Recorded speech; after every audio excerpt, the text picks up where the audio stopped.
बिस्मिल्लाहिर्रहमानिर्रहीम। सलामुन अलैकुम वरहमतुल्लाहि वबरकातुह।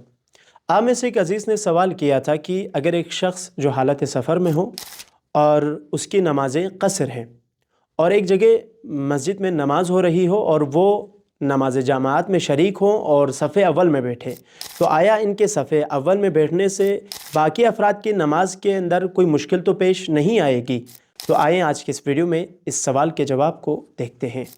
इस सवाल के जवाब में आयतुल्लाह उज़्मा सैयद अली ख़ामेनी और आयतुल्लाह उज़्मा सैयद अली सिस्तानी फरमाते हैं, ऐसा शख्स जो सफ़र की हालत में हो और नमाज कसर पढ़ रहा हो, वो शख्स जमाअत में पहली सफ़ में शिरकत कर सकता है और उसके पहली सफ़ में होने से बाकियों की नमाज में कोई खलल वारिद नहीं होगा। सिर्फ उसे इतना करना है कि जो ही उसकी नमाज ख़त्म हो जाए, तमाम हो जाए, तो फ़ौरन बिला फासला दूसरी किसी वाजिब नमाज के लिए खड़ा हो जाए और नमाज जमाअत में शरीक हो।